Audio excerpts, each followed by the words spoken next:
Welcome back to another gentle journey through the quieter corridors of history.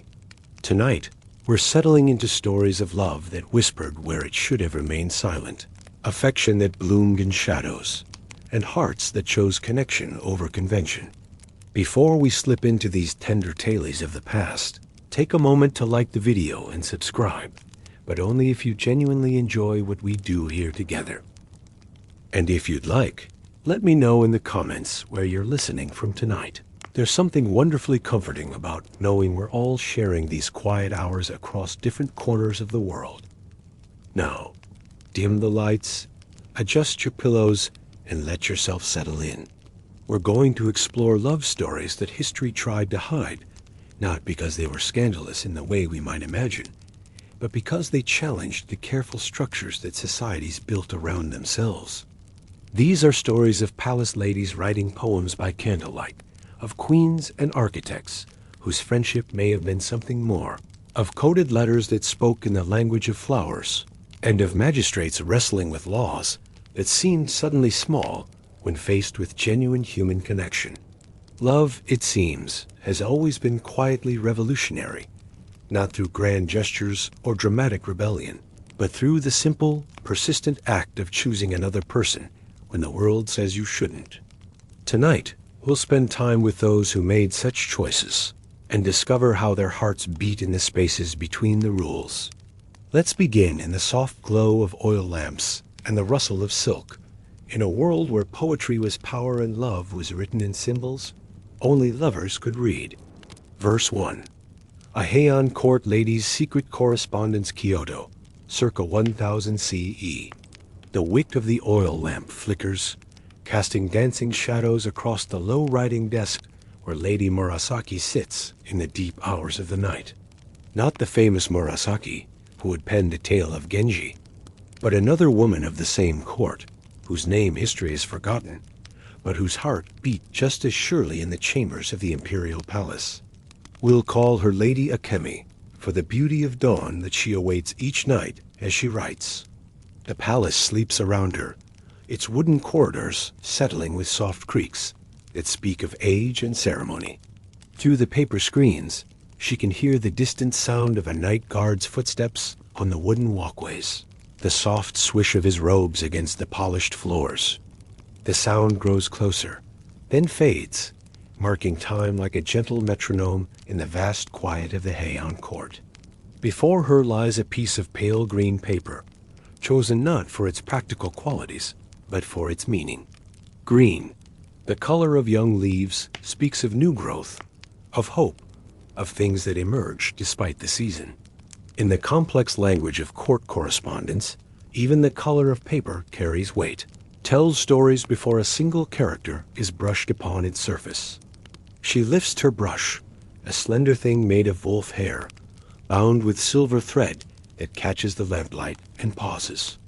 The ink, prepared earlier with careful grinding of pine soot and water, waits in its stone well. But tonight, Lady Akemi is not writing official correspondence.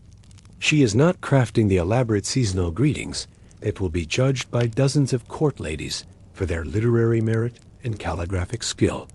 Tonight, she writes to someone she should not love, someone whose station makes their affection a quiet scandal, their correspondence a secret that could unravel both their carefully constructed lives. He is a monk. Not just any monk, but one whose family name carries weight, whose Buddhist learning has earned him a position of respect within the court's spiritual hierarchy. They met during the autumn moon viewing ceremony, when the boundaries between the secular and sacred world grew thin in the pale light. A conversation about poetry led to another about philosophy, then to the kind of quiet understanding that grows between minds that recognize themselves in each other. Now, 3 months later, their communication has become a ritual as regular as the court's own ceremonies, as necessary as the changing of the seasons. Each letter is a small work of art, layered with literary allusions that only an educated reader could fully appreciate, written in a hand that transforms even the simplest sentiment into something beautiful. Lady Akemi dips her brush and begins to write. The characters flow across the paper with the fluid grace that marks a truly educated woman of the court.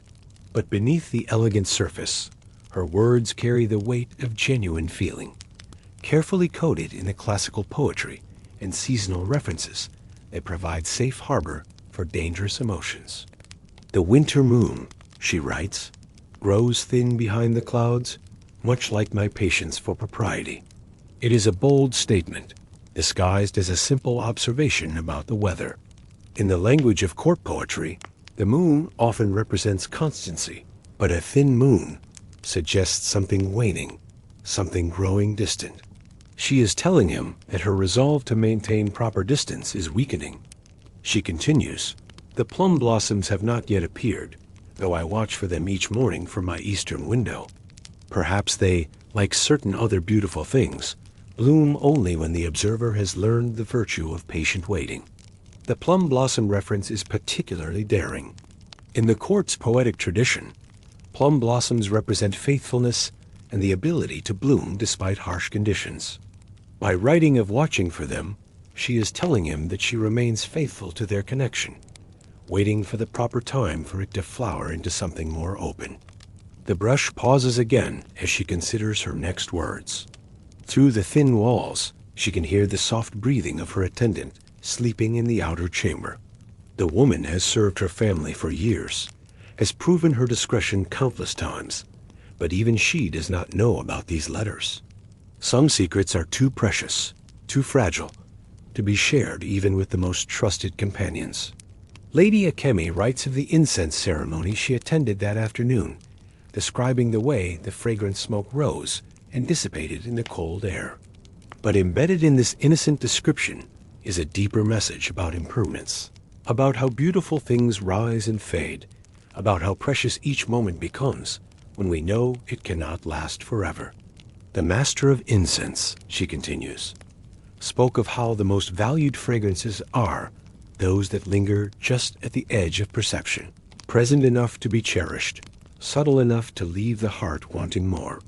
She is speaking of their own relationship, of how its very impossibility makes each stolen conversation, each exchanged letter, more precious than the open affections she might share with an appropriate suitor.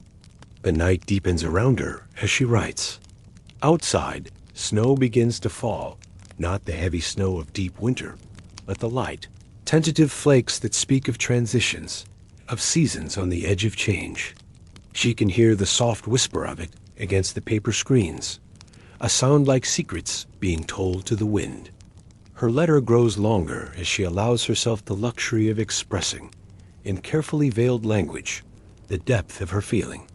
She writes of a dream in which she walked through a garden where every flower bloomed out of season, where winter camellias grew beside spring cherry blossoms, where the natural order of things bent to accommodate beauty that refused to wait for permission. In this garden, she writes, I understood that some forms of beauty exist beyond the boundaries we construct for them, that the heart, like certain flowers, blooms according to its own seasons. It is perhaps the most direct statement she has ever made about their situation, though cloaked in metaphor it would seem like innocent poetry to any intercepting eyes. As she nears the end of her letter, Lady Akemi performs one of the small rituals that has become part of their correspondence. She selects a pressed flower tonight, a small violet that she gathered in autumn and preserved between the pages of a poetry collection. The violet, with its associations of faithfulness and hidden love, will tell him things that even her carefully chosen words cannot express.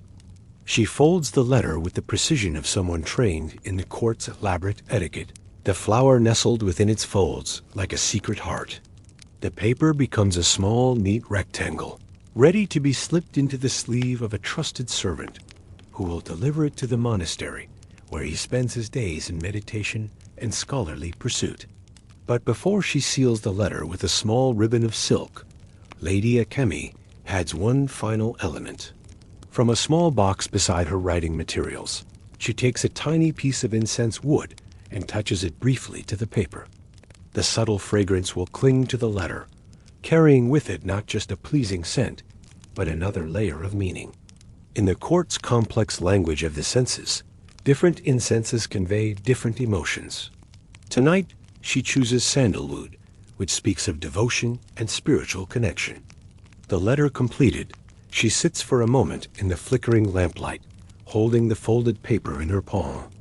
It weighs almost nothing, this small rectangle that carries the weight of her heart. But she knows that when it reaches its destination, it will be read with the same careful attention she gave to writing it. Every word will be considered, every allusion appreciated, every subtle reference decoded with the skill of someone who understands both the public language of poetry and the private language of affection. Through the paper screens, she can see that the snow is falling more steadily now, covering the careful gardens of the palace in a blanket of white that softens all edges, makes familiar landscapes mysterious and new. Soon, the dawn will come, and with it the return of ceremony, of prescribed roles, of the careful distance that their positions demand. But for now, in this quiet hour between night and morning, Lady Akemi allows herself to imagine a different world. A world where a court lady and a learned monk might walk together through gardens where all flowers bloom in their proper season. Where love needs no codes, no hidden meanings, no pressed violets to speak what the heart knows to be true. She places the letter in her sleeve, where it will wait until her most trusted servant wakes. Then she extinguishes the lamp and sits for a moment in the darkness, listening to the soft sound of snow against paper screens, to the distant temple bells that mark the hours even in the depths of night. In a few hours, she will wake to a day of ceremony and propriety, of tea rituals and poetry competitions, of all the elaborate structures that make court life both beautiful and constraining. But tonight, she has carved out a small space for truth, for the quiet revolution of a heart that chooses its own season for blooming. The snow continues to fall as Lady Akemi finally rises from her writing desk and moves toward her sleeping chamber. Behind her, the inkstone and brush wait in the darkness, ready for tomorrow night's letter, for the next installment in a correspondence that exists in the margins of history, in the spaces between what is permitted and what is necessary for the human heart. Verse 2. The Pharaoh and her architect Thebes, Egypt, circa 1470 BCE. The morning sun climbs over the eastern cliffs of the Valley of the Kings, painting the limestone facades of Deir el-Bahari in shades of gold and amber. Here, carved into the living rock, rises one of ancient Egypt's most extraordinary monuments. The mortuary temple of Hatshepsut, the woman who ruled as pharaoh for 22 years and left behind mysteries that archaeologists still puzzle over 3.5 millennia later. But this morning, we step back in time to when these terraces were still taking shape, when the sound of chisels against stone rang out across the valley, and when two remarkable individuals met regularly in the shadow of the rising temple to discuss not just architecture, but dreams that pushed against the boundaries of what their world believed possible. Queen Hatshepsut, though she has not yet taken the full regalia of pharaoh, stands at the edge of the construction site, her linen robes catching the desert breeze. Beside her, a man of humble birth but extraordinary talent points toward the unfinished colonnade, his hands moving with the precision of someone who thinks in 3 dimensions, who sees the completed temple as clearly as if it already stood before them. This is Senenmut, royal architect, tutor to the Princess Nefoyer, and perhaps the most intriguing figure in Hatshepsut's remarkable story. The son of peasants from a small town south of Thebes, he has risen through intelligence and skill to become one of the most powerful men in Egypt. More intriguingly, he has achieved something almost unprecedented in the rigid hierarchy of pharaonic Egypt. He has been granted permission to prepare his own tomb in the Valley of the Kings, a privilege usually reserved for pharaohs and their immediate family. The relationship between Hatshepsut and Senenmut exists in the spaces between the official records, in the subtle symbols carved into temple walls, in the placement of statues, and the choice of burial sites. Ancient Egyptian scribes were meticulous record keepers, documenting everything from grain shipments to royal ceremonies. but they wrote very little about the personal relationships of their rulers. What they have left us is more intriguing than any explicit account, a trail of artistic and architectural clues that suggest a connection deeper than the formal relationship between pharaoh and royal architect. Senenmut's tomb, discovered in 1936, provides some of the most compelling evidence. Hidden behind a concealed entrance, carved deep into the rock beneath Hatshepsut's temple, it contains something unprecedented in Egyptian royal tomb art: astronomical ceiling decorations that mirror those in Hatshepsut's own burial chamber. The positioning is precise, deliberate. His eternal resting place lies directly beneath the spot where she would worship in the temple above, as if he wanted to spend eternity literally supporting her, being her foundation, even in death. But perhaps more telling are the smaller details, the touches that speak of personal affection rather than professional respect. In several of Senenmut's statues, and he commissioned more statues of himself than any non-royal person in Egyptian history, he is shown holding Princess Nefertari, Hatshepsut's daughter, in poses of tender protection. The princess becomes, in these sculptures, a bridge between the royal architect and the queen, a way for Senenmut to place himself within the royal family circle without explicitly claiming a position there. Most intriguingly, in one statue discovered at Karnak Temple, Senenmut is depicted emerging from behind a shrine to Hatshepsut. The symbolism is subtle, but powerful. He appears to be stepping out from her protection, or perhaps into her embrace. The statue was deliberately hidden, walled up in a cache that suggests it was too precious or too dangerous to display publicly. The morning consultation we imagine today takes place during the height of their collaboration, when Hatshepsut has been ruling as regent for her young stepson Thutmose III, but has not yet taken the radical step of declaring herself pharaoh. The temple rising before them represents something unprecedented, female ruler commissioning a monument to rival anything built by her male predecessors. The third terrace, Senenmut says, his voice carrying the quiet confidence of someone whose vision has proven itself in stone and mortar, should have a different relationship to the sky, not dominating it as the Great Pyramids do, but embracing it, drawing it down into the sacred space. Hatshepsut nods, understanding immediately what he means. This temple is meant to be different from the massive monuments of previous pharaohs, where they declared the ruler's power through sheer size and weight. This building will achieve its effect through harmony, through the way it seems to grow from the cliffs, rather than imposing itself upon them. Like the morning light, she says, watching how the sun illuminates each level of the rising structure in sequence, revealing rather than overwhelming. It is a moment of understanding that goes beyond architecture, beyond the formal relationship between ruler and advisor. In the way they speak to each other, there is an ease that suggests countless similar conversations, a shared aesthetic vision that has grown through years of collaboration. The workers around them move with the quiet efficiency of craftsmen who understand their role in something larger than themselves. Stonemasons shape limestone blocks with tools that would not look out of place in a modern workshop. Painters mix pigments that will retain their brilliance for millennia. Sculptors carve hieroglyphs that tell stories of divine kingship and eternal rule. But the story being carved here is more complex than the official narrative. In subtle ways, Senenmut has woven his own presence into the temple's decoration. His name appears in hidden places, sometimes alone, sometimes paired with references to Hatshepsut in ways that suggest a connection beyond the professional. In one relief, barely visible unless you know where to look, his figure appears in the traditional pose of a king, an impossibility for someone of his birth that speaks to either extraordinary royal favor or something more personal. The heat of the day begins to build as the sun climbs higher, and the royal party moves to the shade of a temporary pavilion erected near the construction site. Here, spread on a low table, are the papyrus plans for the temple's completion drawings that show Senenmut's revolutionary approach to royal architecture.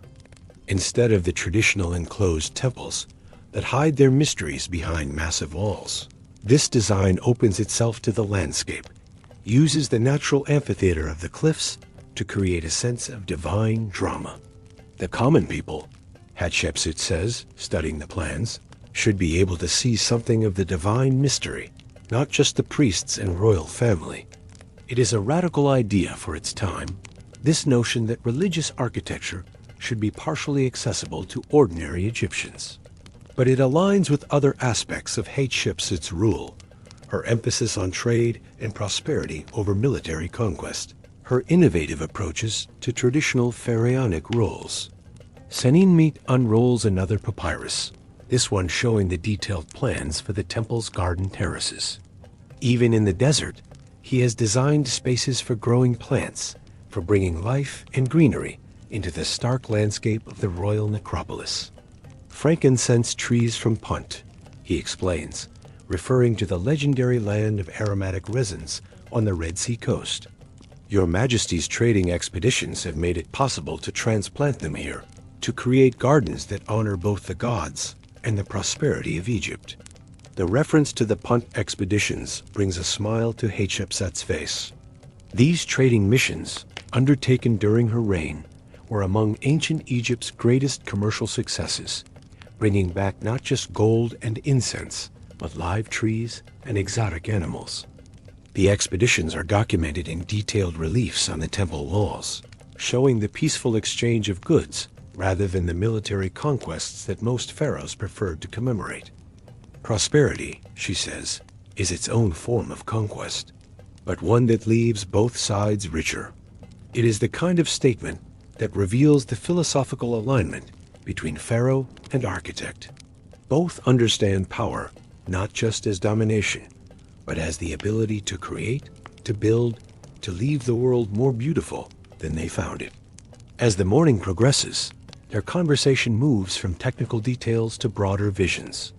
Seninmit speaks of architectural principles learned from observing the natural world, how the proportions of the temple terraces echo the mathematical relationships found in growing plants, how the spacing of columns creates rhythms that echo human heartbeat and breathing. Hatshepsut listens with the attention of someone who recognizes a kindred mind. In their exchange, there is an intellectual intimacy that may have been as important as any romantic attraction. Here are two people who share not just professional goals, but a way of seeing the world, a belief that human creativity can touch the divine through beauty and harmony.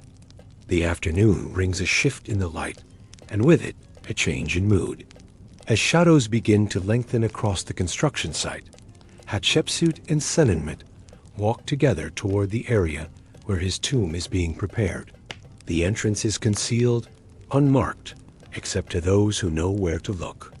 The stars, Seninmit says as they descend into the cool darkness of the tomb shaft, will be the same ones that shine over your eternal resting place. The astronomical ceiling he has commissioned for his burial chamber is a masterpiece of both art and science. Every star, every constellation is positioned with mathematical precision, creating a map of the heavens as they appeared during Hatshepsut's reign. It is both a scientific document and a love letter written in the language of eternity. In the flickering light of oil lamps, the painted stars seem to pulse with life. The ceiling transforms the underground chamber into a piece of the night sky, a space where the boundaries between earth and heaven dissolve. When the priests perform the opening of the mouth ceremony, Hatshepsut says quietly, referring to the ritual that would prepare Seninmut's mummy for the afterlife, "These stars will guide your Ka to its eternal home." But there is something else in her voice, something that suggests she understands the deeper meaning of his choice to place his tomb beneath her temple. In the complex theology of ancient Egypt, where the dead pharaoh became one with the sun god Ra, Seninmut has positioned himself to be part of her eternal journey across the sky. They stand together in the painted starlight, these two remarkable individuals who have pushed against the boundaries of their rigid society and found ways to express a connection that official protocol could never acknowledge. Whatever the exact nature of their relationship, romantic love, deep friendship, intellectual partnership, or some combination that has no simple name. It has produced something lasting, something that speaks across millennia to anyone who has ever loved beyond the boundaries their world set for them. The sun sets behind the western cliffs as they emerge from the tomb, painting the unfinished temple in shades of rose and gold. Tomorrow will bring new challenges, new architectural puzzles to solve, new ways to translate vision into stone. But tonight, in the brief twilight of the Egyptian desert, Hatshepsut and Senenmet walk together through the construction site of what will become one of ancient Egypt's most beautiful monuments, their footsteps marking paths that history would struggle to follow. Years later, when political changes sweep through Egypt and Hatshepsut's monuments are defaced by those who cannot accept that a woman ruled as pharaoh, Senenmet's hidden tomb will escape notice. His painted stars will continue to shine in the darkness, waiting 3.5 millennia for archaeologists to rediscover them and puzzle over the story they tell. A story of love that found its expression not in words, but in the eternal language of architecture and art.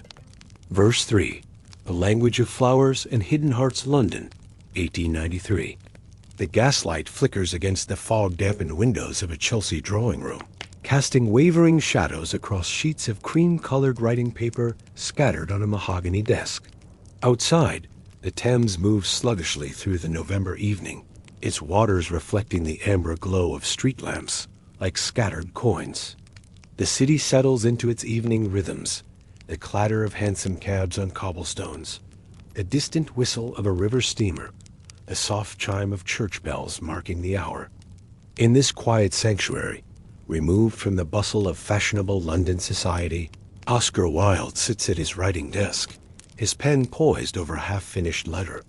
The room around him speaks of a man of refined taste shelves, lined with leather-bound volumes in multiple languages, Japanese woodblock prints on the walls, a small collection of blue and white porcelain that catches and holds the lamplight. Everything is arranged with the aesthetic sensibility that has made him not just a celebrated writer, but a prophet of beauty in an age often suspicious of art for its own sake. But tonight, Wilde is not crafting the sparkling wit that fills his plays, nor composing the paradoxes that delight London's drawing rooms. Tonight, he writes with a different purpose, using language not as a display of cleverness, but as a veil, a code, a way of speaking truths that Victorian society has deemed unspeakable. The letter before him is addressed to Lord Alfred Douglas, Bosie, to his intimates, the golden-haired young aristocrat whose beauty and reckless nature have become both Wilde's inspiration and his danger. Their relationship exists in the shadowy space between Victorian society's rigid moral codes and the ancient Greek ideals that Wilde champions in his private philosophy. It is a connection that must be spoken of in metaphors, expressed through literary allusions, hidden within the elaborate courtesy of upper-class correspondence. Wilde dips his pen in the crystal inkwell and continues writing, his words flowing with the practiced elegance of someone who has spent a lifetime transforming thoughts into beautiful sentences. My dear Bosie, the letter begins, I write to you in the golden hour before dinner, when the light through my study windows takes on that particular quality that painters spend their lives trying to capture. There is something about this time of day that makes one philosophical, that turns the mind toward beauty and the heart toward those rare souls who understand that life without art is merely existence. To any casual reader, it would seem like the opening of a typical letter between literary friends, full of the aesthetic observations that mark Wilde's correspondence. But embedded within these seemingly innocent words are layers of meaning that only Bosie would fully understand. The golden hour refers not just to the quality of light, but to their private name for the precious time they spend together. The reference to painters and beauty recalls conversations they have shared about art and life, establishing the intimate context of their relationship. Wilde continues, I have been reading Plato again, particularly the dialogue on beauty in the Phaedrus. How wise the ancients were to understand that beauty is not merely surface, but a glimpse of the eternal forms that give meaning to our temporal existence. When Socrates speaks of the beautiful soul recognizing itself in another beautiful soul, I think of our conversations in Oxford, of the way certain minds find their complement in unexpected places. The classical reference serves multiple purposes. In Victorian intellectual circles, discussions of Plato and ancient Greek philosophy were not only acceptable but admired. By couching his feelings in these terms, Wilde can speak of love and recognition between souls without violating the era's strict codes about emotional expression between men. The reference to Oxford recalls their first meeting, when Bosie was still an undergraduate and Wilde was already an established literary figure, giving their relationship the respectable framework of mentor and protege. The letter continues with what appears to be literary criticism, but functions as personal confession. I have been thinking about the sonnets we discussed last week, how Shakespeare managed to encode so much passion in the formal constraints of those 14 lines. There is something about limitation that paradoxically creates freedom, about boundaries that teach the heart to speak in more subtle languages. The sonnet form forced Shakespeare to compress entire universes of feeling into perfect, crystalline moments.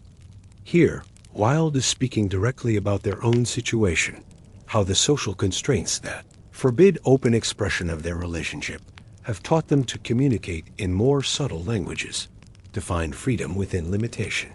The reference to Shakespeare's sonnets is particularly loaded, as these poems have long been debated for their homoerotic undertones, their passionate addresses to a fair youth whose identity remains mysterious.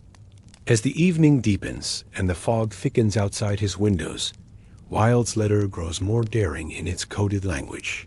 He writes about a garden party he attended, describing the elaborate floral arrangements with the precision of a botanist, but anyone familiar with the Victorian language of flowers would recognize another level of meaning. Lady Bracknell's garden was particularly fine this afternoon, great masses of yellow roses climbing the south wall, their color so intense in the autumn light that they seemed to glow from within. The gardener had arranged them with white lily and purple violets, creating a composition that spoke more eloquently than any poem about the nature of pure affection. I found myself thinking of the medieval tradition of courtly love, how the troubadours used flowers and colors to convey messages that could not be spoken aloud. In the elaborate symbolic language that Victorian society used to discuss emotions safely, yellow roses spoke of friendship and joy, white lily of purity and rebirth, purple violets of faithfulness and devotion. By describing this particular arrangement, Wilde is telling Bosie about the nature of his feelings, pure, faithful, joyful, while maintaining the plausible fiction that he is simply describing a garden party. The reference to courtly love and troubadours serves a similar function. These medieval traditions of secret romantic communication provide historical precedent for the kind of coded correspondence that Wilde and Bosie must maintain. By placing their relationship within this literary tradition, Wilde elevates it from something shameful to something with artistic and historical dignity. The letter moves on to seemingly casual social observations that carry deeper meaning. I encountered young Reggie Turner at the club yesterday, and we spoke about the importance of masks in Greek theater. He made the interesting observation that sometimes the mask reveals more truth than the naked face, that by concealing surface reality, we can express deeper truths about the human condition. The Greeks understood this paradox, that artifice can be more honest than naturalness, that performance can reveal authentic feeling. This passage operates on multiple levels.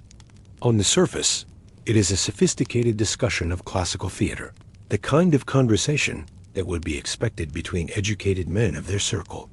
But Wilde is also talking about their own situation, how the masks they must wear in public, the performances they must give of conventional friendship, actually allow them to express their deeper truth more safely than direct statement ever could. The conversation with Reggie Turner, a real person in Wilde's circle grounds, the letter in believable social detail, while providing cover for philosophical observations about concealment and revelation. Turner, himself a man who lived carefully within Victorian society's constraints, would understand the subtext of such discussions. As the letter nears its conclusion, Wilde allows himself one moment of more direct expression, though still carefully veiled. "I dreamed last night of that afternoon we spent at Goring, walking along the river path where the willows grow so thickly. There was something about the quality of light filtering through the leaves, the way it created a world apart from the everyday concerns of London life. In that green sanctuary, conversation flowed like the river itself, natural, unhurried, moving toward some distant sea that we could sense but not yet see." The reference to their afternoon at Goring-on-Thames provides a shared memory that requires no explanation, a moment of private happiness that can be recalled without danger. The imagery of sanctuary and flowing conversation speaks to the freedom they find in each other's company, while the metaphor of the river moving toward an unseen sea suggests hope for a future where their relationship might find more open expression. Wilde concludes the letter with characteristic elegance, signing it with formal courtesy that conceals informal affection. "I remain, as always, your devoted friend and admirer of all that is beautiful in this world and the next." The evening grows late, but thoughts of our friendship illuminate even the darkest hours. Until we meet again in that realm where souls recognize their true companions, I am yours in art and admiration, Oscar. The formal language of Victorian correspondence provides perfect camouflage for this declaration of devotion. The phrase, "yours in art and admiration," could be dismissed as the typical effusiveness of literary friendship, while the reference to souls recognizing their companions returns to the Platonic framework that allows him to speak of love in terms that Victorian society can tolerate. As Wilde seals the letter with wax, pressing his signet ring into the warm red pool to leave his mark, he performs a ritual that connects him to centuries of secret correspondence. The sealed letter becomes a small vessel, carrying dangerous cargo feelings that could destroy both their reputations. Affection that society has declared criminal, love that must speak in the borrowed languages of flowers and philosophy to find any voice at all. The letter will make its way through London's efficient postal system, arriving at Bossy's rooms by morning. There, it will be read with the same careful attention to subtext that Wilde gave to writing it. Every classical allusion appreciated, every floral reference decoded, every metaphor understood as part of a private language developed over months of necessary concealment. In the morning, Wilde will return to his public life, the brilliant playwright whose wit entertains London society, the aesthetic philosopher who argues for art's sake, the celebrity whose every epigram is repeated in fashionable drawing rooms. But tonight, in the quiet of his study, with fog pressing against the windows and gaslight flickering on his desk, he has carved out a small space for truth, for the expression of feelings that his society has tried to render inexpressible. Years later, when scandal engulfs Wilde and his correspondence with Bosie becomes evidence in criminal proceedings, these letters will be read differently, not as artistic exercises in coded communication, but as proof of guilt in the eyes of a legal system that cannot distinguish between love and crime. The beautiful language that allowed them to speak safely will be twisted into condemnation.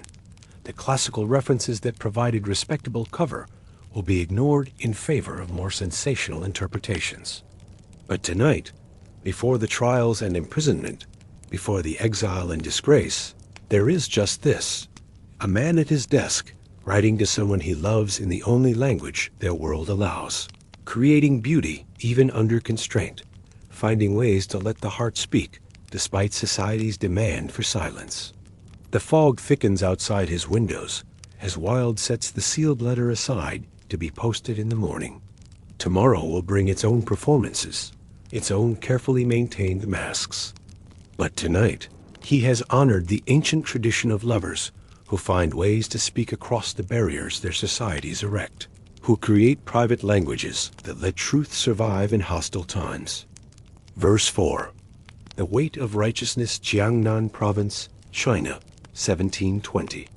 The morning mist rises from the Grand Canal like incense smoke, carrying with it the sounds of a world awakening to commerce and duty. Barges heavy with rice and silk move slowly through the water, their crews calling to each other in the river dialect that has carried trade language for 1,000 years. Along the banks, willow trees trail their branches in the current, creating patterns of light and shadow that shift with each passing breeze. In the administrative compound overlooking this ancient waterway, Magistrate Chen Huiming sits at his carved wooden desk, reviewing the cases that will come before his court today. The room around him reflects the ordered mind of a man shaped by decades of Confucian study scrolls of classical texts line the walls. Their silk mountings faded, but their characters still clear, bearing the wisdom of sages who understood that society's harmony depends on each person knowing their proper place in fulfilling their designated role. Before him lies a document that has troubled his sleep for 3 nights running. Written in the careful characters of his chief clerk, it describes a situation that challenges everything Chen Huiming has been taught about family, duty, and the natural order that heaven has established for human relations. A young woman named Liu Maifeng, daughter of a prosperous silk merchant, has secretly married a man named Wang Desheng, son of a poor farmer from the mountains west of the city. The marriage was conducted without the knowledge or consent of either family, performed by a country priest who has since disappeared into the vast anonymity of rural China. By the time the families discovered what had occurred, the couple had been living as husband and wife for 3 months, their union consummated and their fate, in the eyes of traditional law, sealed. But the complications run deeper than simple parental disapproval. Liu Maifeng had been betrothed since childhood to the son of another merchant family, a match arranged to strengthen business ties and ensure appropriate social connections. The engagement contracts had been signed, the bride price paid, the wedding preparations begun. Her secret marriage has not only violated her duty to her parents, but broken a solemn agreement between families, disrupted the careful social networks that bind the merchant community together. More disturbing still, Wang Bisheng is not simply poor. He is the son of a man who once served time in prison for theft, marking his family with a social stain that proper Confucian thinking says should prevent them from marrying into respectable society. The young man himself appears to be honest and hardworking, but the shadow of his father's crime follows him like a debt that can never be fully repaid. Chen Huiming sets down the document and walks to the window that overlooks his courtyard garden. The space is designed according to classical principles. A small pond reflects the sky. Carefully placed rocks suggest distant mountains. Bamboo rustles with sounds that echo the vast forests beyond human settlement. It is a place meant to inspire contemplation, to remind the mind of the larger harmonies that should govern human behavior. But this morning, the magistrate finds little peace in his garden's ordered beauty. The case before him presents exactly the kind of moral complexity that his education has taught him to resolve through careful application of established principles. Yet the more he considers it, the less clear the proper resolution becomes.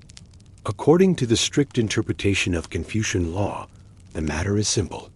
Children owe absolute obedience to their parents. Marriages require parental consent. Social harmony depends on people marrying within their proper class. Liu Maifeng has violated all these principles. The marriage should be declared invalid. The young woman returned to her family to fulfill her original betrothal. The young man punished for his presumption in reaching above his station.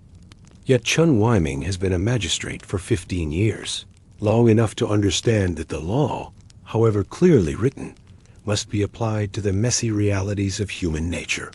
In his private chambers, away from the formal proceedings of his court, he has listened to the stories of both families, has seen the tears of parents who love their children despite their disappointment, has heard the passionate testimony of 2 young people who insist their love transcends the social boundaries that separate them. The young woman, Liu Maifeng, spoke with the quiet dignity of someone who has thought carefully about her choices and their consequences. "Honored magistrate," she said, her voice steady despite the gravity of her situation, I do not deny that I have caused pain to my family, or that I have broken the agreements they made on my behalf.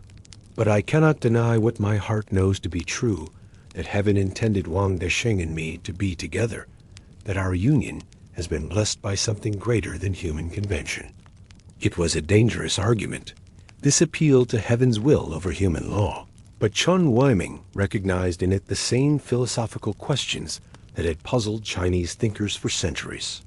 If the mandate of heaven truly governed all human affairs, was it possible that individual conscience could sometimes override social obligation? Could love itself be seen as a form of divine intervention in human affairs? Wang Desheng, when questioned, showed none of the arrogance or entitlement that Chen Weiming had expected from someone who had dared to marry so far above his station. Instead, the young man displayed a humility that was almost painful to witness. "This unworthy person," he said, using the self-deprecating language required of someone addressing a magistrate, knows that he has brought shame upon his family and disruption to the honored Liu household. If punishment is required, let it fall upon me alone. But I cannot repent of loving someone whose virtue shines like a star, whose kindness has taught me what it means to be truly human. The young man's words revealed an education that seemed impossible given his humble background.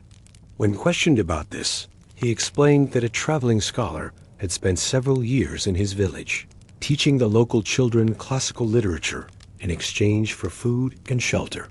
Wang Desheng had proven an exceptional student, memorizing entire texts, learning to write with a skill that rivaled that of the merchant class. This revelation troubled Chen Weiming almost as much as the irregular marriage itself. If a farmer's son could achieve such literary accomplishment, what did that say about the rigid social categories that Confucian thought insisted were natural and eternal? Could merit and virtue transcend the circumstances of birth? And if so, what implications did that have for the entire system of social order that magistrates like himself were sworn to uphold? The afternoon brings a visit from Liu Maifeng's father, a man whose wealth has earned him considerable influence in the city's merchant guild. He enters the magistrate's study with the confident bearing of someone accustomed to having his opinions respected, his silk robes rustling with the authority of success. "Honored magistrate," he begins, his voice carrying the controlled anger of a man who feels his family's honor has been attacked. "Surely this matter is straightforward. My daughter has been deceived by a fortune hunter who saw an opportunity to elevate his station through marriage. The boy's sweet words cannot disguise the calculating nature of his pursuit. Justice demands that this so-called marriage be dissolved, that my daughter be restored to her proper place, and that this young man be punished for his presumption." Chen Weiming listens with the patience that his office requires, noting the way the merchant's argument relies on assumptions about motive and character that may or may not reflect reality. The accusation of fortune hunting seems particularly weak. If Wang Desheng had been motivated by greed, surely he would have found easier targets than a young woman whose marriage would inevitably provoke her family's wrath and potentially destroy his own prospects. "Tell me," the magistrate asks quietly, "what you know of this young man's character apart from his family circumstances." The merchant's confidence wavers slightly. "I know that he comes from bad stock, that his father's criminal behavior has tainted the entire family line. Surely that is enough to disqualify him from any honorable connection." But Chen Weiming has spent years studying the classical texts that form the foundation of Chinese moral philosophy, and he knows that even Confucius taught that individual virtue could triumph over inherited disadvantage. The sage himself had said that education and moral cultivation could elevate any person, regardless of their birth circumstances. "And what," the magistrate continues, "do you know of his own behavior? Has he shown dishonesty? Laziness? Disrespect toward his elders?" The question hangs in the air as the merchant struggles to provide specific examples of Wang Desheng's unworthiness. Finally, he admits that his opposition is based primarily on the young man's social status rather than any personal failings. Evening falls as Shun Wyman continues his deliberations, the oil lamps in his study casting long shadows across the texts he has been consulting. The classical authorities speak with many voices on questions of marriage, duty, and social order. Some emphasize rigid hierarchy and absolute obedience to parental authority. Others stress the importance of virtue over birth, the possibility of individual merit transcending social limitations. Most troubling of all are the historical precedents that suggest even the wisest magistrates have sometimes found themselves caught between competing claims of justice. The Tang Dynasty records speak of cases where arranged marriages were dissolved because of extreme incompatibility, where young people were allowed to marry across class lines if they could demonstrate exceptional virtue or talent. But these precedents come from a different era, when social mobility was perhaps more fluid than in the current age. The Qing dynasty has brought stability partly through more rigid enforcement of social hierarchies, more careful maintenance of the boundaries that keep society ordered and predictable. As the night deepens, Qing Weiming finds himself thinking not just about the immediate case, but about the broader questions it raises. If he rules in favor of the young couple, will he be encouraging other children to defy their parents? Will he be contributing to the breakdown of the social order that has maintained peace and prosperity for generations? But if he dissolves the marriage and forces Liu Maifeng to fulfill her original betrothal, will he be punishing two people whose only crime was to love without permission? Will he be upholding a system that values social convention over individual happiness and personal virtue? The magistrate walks once more to his window, looking out over the sleeping city. The canal reflects the stars like scattered diamonds, and somewhere in the darkness, the young couple waits to learn their fate. Their love has created a crisis that no amount of classical learning seems able to resolve cleanly. In the end, Qin Weiming realizes he must choose not between right and wrong, but between different versions of what might be right. He can uphold tradition and family authority, or he can recognize the possibility that love itself might sometimes serve heaven's purposes better than human law. The decision he reaches reflects the wisdom of someone who has learned that justice sometimes requires mercy. That rigid application of law can sometimes serve injustice rather than preventing it. In a judgment that satisfies no one completely, but perhaps serves truth better than absolute adherence to either extreme, he rules that the marriage will be recognized as valid, but only after Wang Desheng has demonstrated his worth through 3 years of service to Liu Maifeng's family, working to restore the business relationships that his secret marriage has disrupted.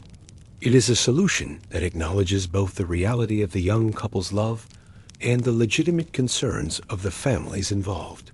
It provides a path forward that honors both individual choice and social responsibility, though it pleases neither the merchant, who wanted complete vindication, nor the young couple, who hoped for immediate recognition of their union. As dawn breaks over the Grand Canal, Qin Weiming sits in his garden, watching the morning mist rise from the water. He has rendered a judgment that will be debated in tea houses and family gatherings throughout the province. That will become part of the complex web of precedent that future magistrates will consider when facing similar dilemmas. The case has taught him something about the weight of righteousness, how the desire to do right can become its own burden when the path of righteousness is unclear. Sometimes, he reflects, wisdom lies not in perfect adherence to established principles, but in the humble recognition that human situations are often more complex than the laws written to govern them. The young couple will begin their 3 years of service, their love tested by time and proximity to the family they have disappointed. The merchant will gradually accept a son-in-law whose worth will be measured by his actions rather than his ancestry.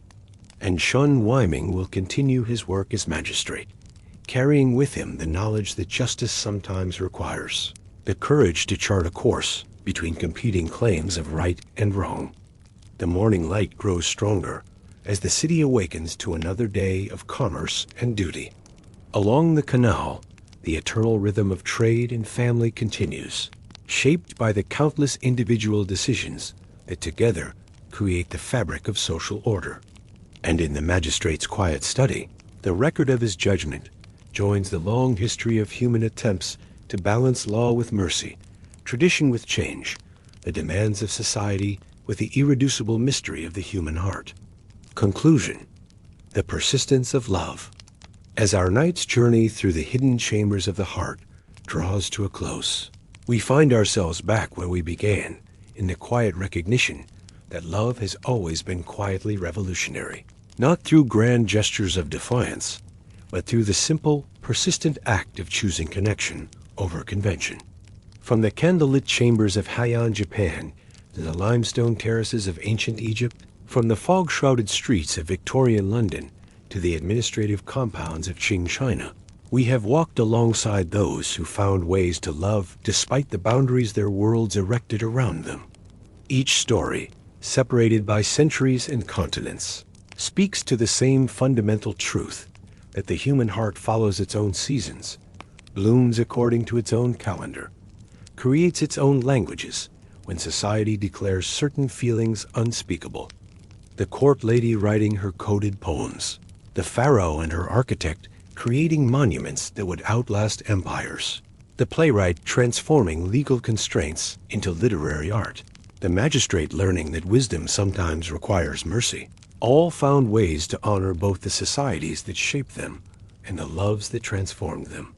Perhaps what is most remarkable about these stories is not their drama, but their quietness. These were not loves that sought to overthrow kingdoms or rewrite social codes.